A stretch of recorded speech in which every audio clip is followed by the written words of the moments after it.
टाटू बच्चो स्कूल पे ओत्र सबक पारान अन पोश तेल वन पोश अन गो गज़ा वन गई जंगल।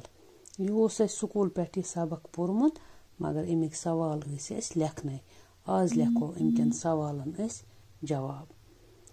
वनो मज कुस कुस फायदे दिन वोल चीज हासिल सपदान। वन हसा लकर कागज रबर मुख्तलिफ किस्म बूटी यमन दवा बनान तो जालुन बेहतर दिवान जुन जालुन गो जुन। दुयम सवाल गो पैदावार दिन वाले जमीन पिठम तह क्या बचावन जरूरी। वुच से बच्चो अस पोर ओत्र ते स्कूल पे अत जमीन पिठम तह हत बदी वहरी लगान तैयार गसनस यम खतर यह फसल वपदान खतर तैयार गस। वो क्या पिठम तह बचावन जरूरी तिकाज अत तहस हत बदी वहरी लगान तैयार गसनस। पैदावार दिन वाले जमीन पिठम तह रुड गसन नश बचावन बापत क्या पज अस करन। जवाब गो यह बचावन खतर पजन अस ज्यादा ज्यादा कुल रुवन गो कुल लागन वनन रच करन जंगलन रच करन तिकाज यमै वन जमीनस रुड गसन नश बचावान येल यम चुक रूद पानस अंदर शोपरावान चुक रूद गो तेज रूद वारिया ददराय रूद येल पेवान।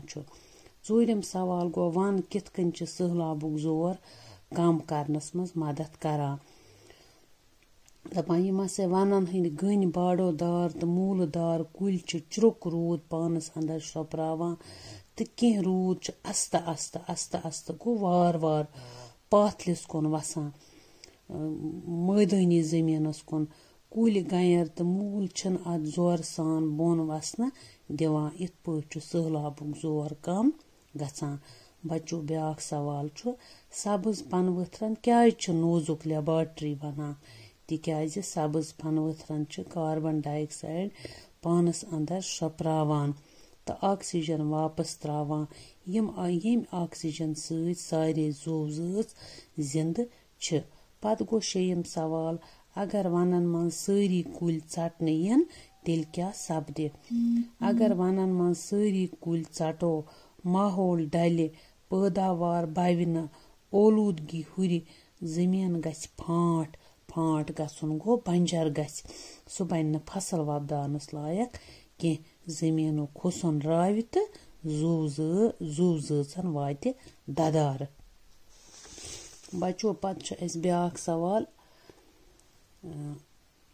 वन तो अन जरूरी क्या वनन हज रच करन तिकाज येल वन तेले अन तेले गज़ा ते ज्यादा खत ज्यादा कुल नवरावन तिकाज यम कुल ऑक्सीजन दिवान माहौल साफ थावन माहौल सोन ओंद पोक येल ओंद पोक साफ आसि बेमार फैलन न कह।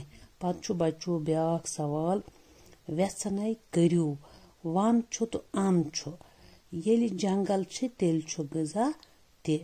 दुयम गो वन जानवारन हुंद मालुन इमन जंगलन मज जानवर और योर फेरान वन पशन पश गई जानवर पशन हज छपन जाय जंगल जानवरन हज रोजन जाय यमै जंगल इहंद गर। बच्चो सुबह बे सवाल करें तो इंशाअल्लाह तिम करना बह पगह तुह।